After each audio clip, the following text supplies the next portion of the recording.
Good afternoon, everyone. We all have the right and freedom to register and vote, especially in this year's election, and you should have every opportunity and support to do so. When you are given the opportunity and encouragement to vote in local and major elections, it gives you a voice in choosing candidates that have your best interest in mind. This is especially important for those in the disability community to ensure services important to you and your family are supported and valued. That any candidate you are considering to vote for will address the specific quality of life and health related concerns for those in the IDD and autism community, and that services are supported and adequately funded to meet the needs of everyone in the community in which you work and live. This is one major reason we are offering this Voting 2024 registration and voting forum during the month of September, and hope you will all participate and register to vote this year. All of our presentations will be nonpartisan, but will encourage all of those that attend to think very carefully about the candidate that they choose to elect as president, to ensure they are supporting you and your rights as a person with IDD or autism in this very important election year. So I hope many of you attending this presentation will vote to register this year. Now I would like to introduce our speaker and presenter, Alexandra Selman, the Human Rights Specialist within the Northeast region.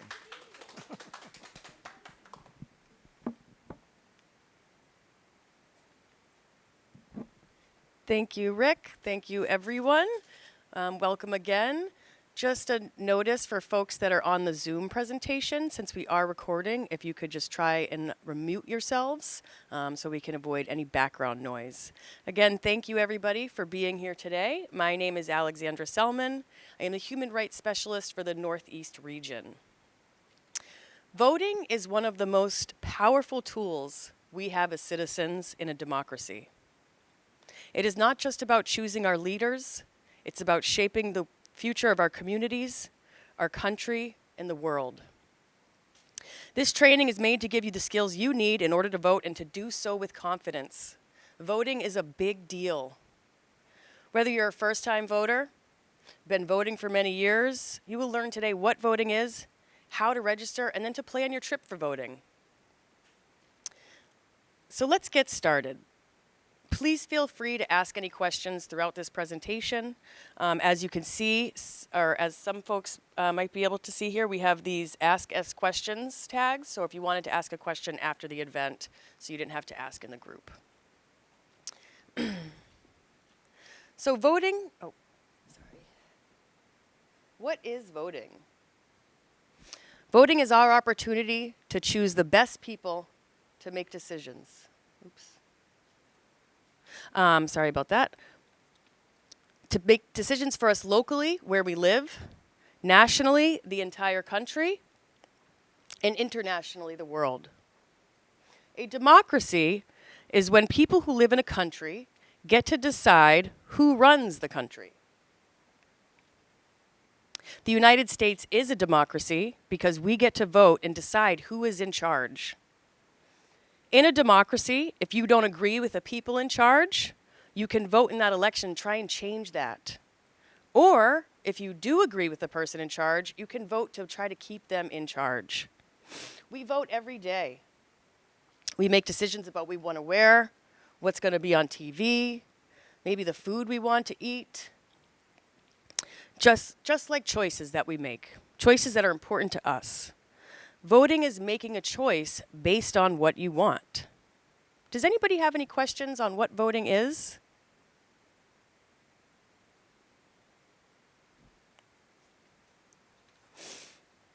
Today, we are talking about the presidential election. That is what we are talking about today and what we are going to be voting for. Every 4 years in November, American voters go to the polls, where the voting takes place, to elect a president and a vice president. People in every state vote for who they want to be president and vice president. All of the votes are counted, and whoever has the most votes wins, and our next president is determined for the next 4 years. The most important thing to remember, and that we are really trying to tell everybody today, the most important thing is to get registered to vote. You cannot vote if you are not registered. There's a lot of different ways, or there's a couple different ways to register and to vote. Online, you can call to request a registration form at your local city halls or town halls. Fill out the registration form, and you want to make sure you mail the form to the election office. Good news. We have a ton of registration forms here today. We have registration in English, and we also have registration. I brought some registration forms in Spanish. So we have those here today if people are not registered and that you would like to. So as I said, you can do this in different ways, and you want to pick the option that is best for you. If you need help with this, you can ask someone maybe you trust, someone in your life that you think can be supportive to you in registering to vote. Does anybody have any questions about registering to vote? Okay. So no matter how you vote,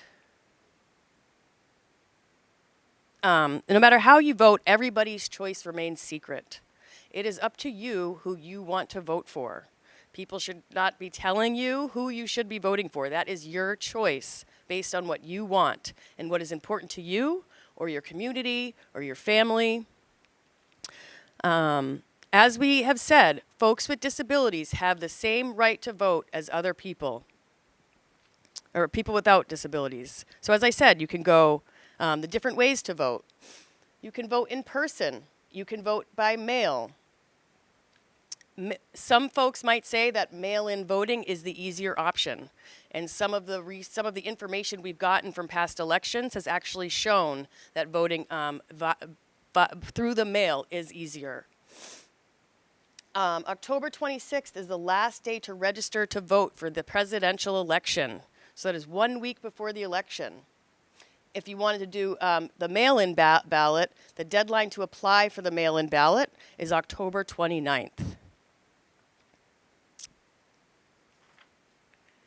So moving on to the election calendar, I just mentioned some dates.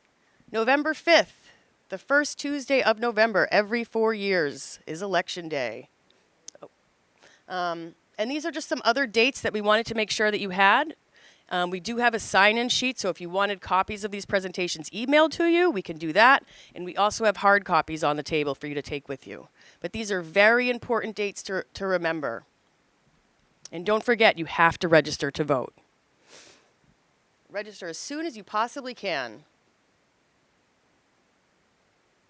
As I said, most important deadline, October 29th. So today is the 10th. So a little bit over a month from now will be your last chance to register and to, deadline to apply for the mail-in state election. I think I made that wrong. So who can vote in a government election? People with disabilities have an equal right to vote. So you have to be a U.S. citizen. For the state of Massachusetts, you have to be a Massachusetts resident. You have to be 18 years or older, and you cannot be in prison or convicted of fraud, an election fraud. One question a lot of people ask: can I vote if I have a guardian? The answer to this is yes, yes, yes, you can vote. You can absolutely vote if you have a guardian. The only time you cannot is if there is something specifically from the court saying that you cannot vote. But if you have a guardian in your life that supports you, you can still vote. That's a very important one. A lot of people ask this question. This comes up all the time. We want folks having their voices heard. We want folks voting. So Election Day. What are you deciding on? As we talked about, the government is a group of people who make the rules or laws. They help run the country and community. In return, the people of the country must pay money called taxes to the government, and they also must follow the government's rules. Political parties are groups of people that work to be in charge of the government. Some of the main parties in the United States are Republican, Democrat. We also have the Green Party and the Independent Party. In the next slide, we are going to talk to you about how to think about who you want to vote for.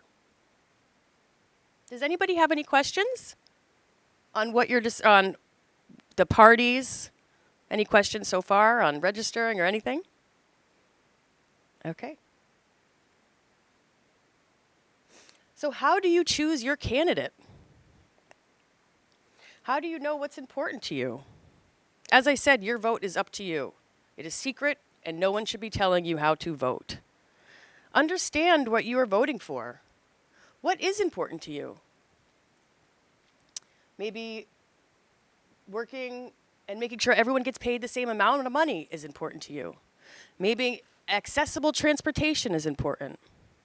So you want to think about the things that are important to you and learn about the people running and figure out if those issues are also important to them. There's lots of different ways to do this. You can look for simple summaries online, or on some of the candidates might have their own sites where you can look at summaries about them.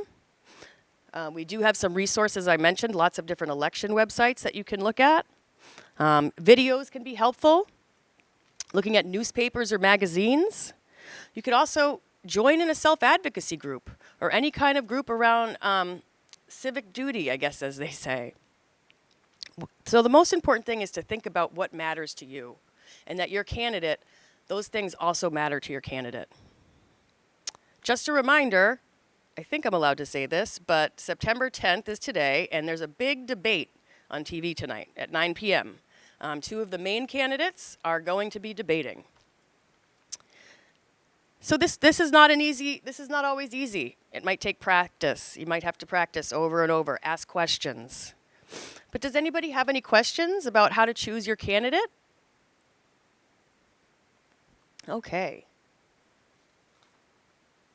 So finding your polling place, as we talked about, getting registered is number one, most important. Finding your polling place. This is where you will actually go if you decide to go in person to vote. You can ask, again, someone in your life, maybe someone for help. You can look online. You can call your city hall or local election office. Some folks might want to ask their service coordinator or somebody else in their life. Let's see. Planning your voting day. We wanted to talk about this for if folks decide to vote in person. We have some planning tools if folks wanted to take some with them. You can also email them to you. But you might want to think about what is the best time of day for you? How could this day be the most successful for you? Are you a morning person? Evening? Afternoon? When do you feel best? Do you feel best right after you wake up? Or maybe it takes you a little bit. What about transportation? How are you going to get to the voting place? Might even be good to plan a backup transportation if you think you can already get there yourself. Transportation is obviously important. Maybe you want to take something with you. Sometimes people like to have a little fidget in their hand, or maybe you want some headphones. Think about those things. You can practice voting. We actually have a sample old ballot here and an actual voting booth, so you could practice what it's like to go into the voting booth. And also, you can also bring notes with you. We do have a section coming up talking about that, but you can bring something with you, notes that you might need to reflect back on and read about your candidates. There's also a voter bill of rights that talks about you, if you're asking for help, how to do that. You could bring that note with you as well. So let's talk about the actual process of voting. If you're voting in person, when you enter your polling place, you'll most likely be met by a person, and they will ask you for your name or your address. This is checking in to get your ballot. This person will ask you your name or your address and direct you to the next place that you need to go, such as the voting booth. They will give you your ballot and you'll be taken over to a voting booth, or some folks may be using a machine. This is a time in the voting booth, and there's certain times that you have to mark your ballot. You might need a minute to think, to look at your notes, and that's okay. Oh, sorry. Forgot to do that. So check in and get your ballot, going over to the voting booth, and then you're going to be marking your ballot. And again, some folk, this is only if you're going in person. You will mark your ballot. You will place your ballot in the ballot box. That means that you have finished voting. And then you usually get to check out. And sometimes they have stickers, which are my favorite part of voting. We actually have some stickers here today that anyone could just have, but there's a special I registered to vote today sticker if anybody registers to vote, which is pretty exciting. Celebrate. Celebrate the fact that you voted. This is a really big deal. Service to your community. This is service to others. Celebrate your success and having your voice heard. So that's the voting process. But really importantly, I wanted to talk about accommodations. Now, what are accommodations? Accommodations are things that help us do things so all people can participate. As I said, accommodations are in place so all people can do all things. When we vote, there are ways to make sure all people can participate if they want. These accommodations are protected by law. One of the handouts we will give you has a number you can call if you felt that you weren't accommodated, if people did not give you the help that you need. And you can report that. This is part of the Americans with Disabilities Act. These places need to be accessible, and accommodations must be given to you.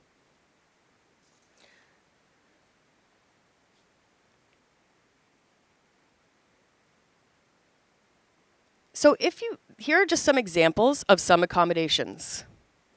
And again, we have the whole list, the Massachusetts Voter Bill of Rights, that talks about these accommodations that you can take with you in hand. You can ask up to 2 people to help you vote. You can ask family, friends, or poll workers, or someone you choose. If you ask the poll workers, they should send 2 people with you to help you. So it's fair. 1 Democrat and 1 Republican. You can ask someone to show you how to use the machine if you choose to use the machine. You can ask for these accommodations. And as I said, there's a whole list of these. You can even have, I believe, up to 10 minutes in the voting booth. If there's a queue or a long line, that might be decreased a little bit, but you are supposed to be allotted that extra time. So,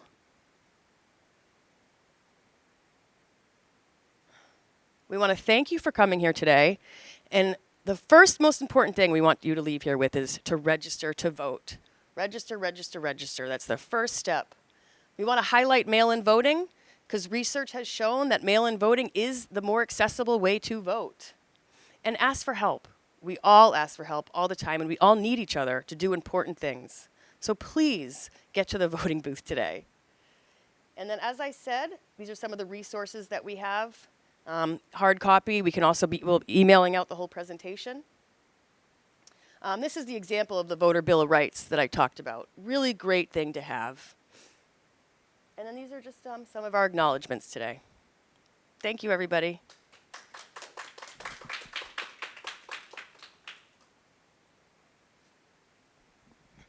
Thank you very much, Alexandra. That was an excellent presentation. So next, we are going to hear from a self-advocate who's voted for a number of years, and she's going to be speaking with her support person, Kathy Conrad from Nexus. I've accompanied Ethel back when she ran a whole campaign for her favorite candidate in 2016, encouraging people to vote. She did it for a Nexus-wide for our entire agency. And then, you know, I've taken you to vote how many times? Probably for like 20 years. Yeah, she is an in-person voter, loves to go to Alta Vesta School in Woburn, right? Yes. And then what did we do? This is partisan, so it's not part of the talk. But where did we go after the last time, the 2 elections ago? We went to Boston to see Hillary Clinton on her book tour. It was like a dream come true. It was a dream come true. So Just want to hold this in I front of can your hold mouth. this while she reads. Okay. Can you speak in there just for a sec? Okay. Say everything's good. We just want to hear you. Say hello. Hello. Hello. Okay. So you ready to read this? Okay. Okay. I can nudge it if you. Okay. Speak up nice and loud. My name is Ethel Belulo. I am 80 years old. I have voted in every election since 1988, and that includes local and state elections. I was told by a family member that I could not vote because I couldn't read. From that moment on, I was determined to register and vote. It is important to vote so that your voice can be heard. It is important to vote because the United States is a free country. Whenever you can say what you want. Vote for someone who has the same values and ideas.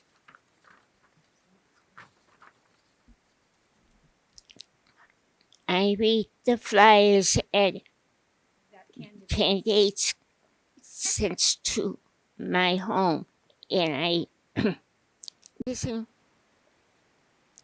when they are on TV.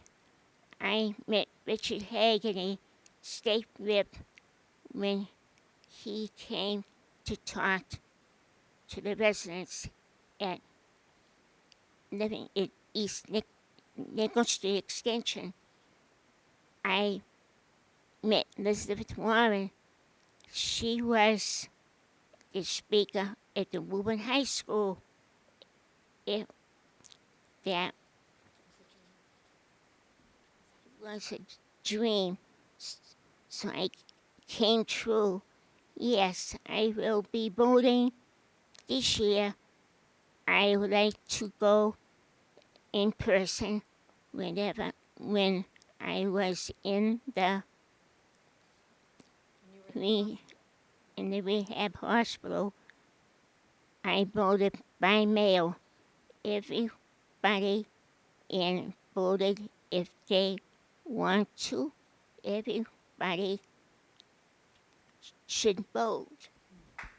Very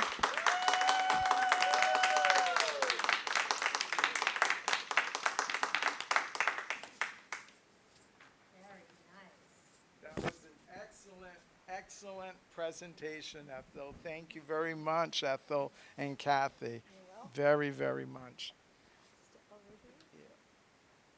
So hopefully everyone, after hearing Ethel, will vote this year. That's what we would like you all to do. So please register as quickly as possible. And you can, as Alex had said, you can vote by mail or you can attend and vote at a school or some other location. If you need help, we'll help you. We have people who can help you do that.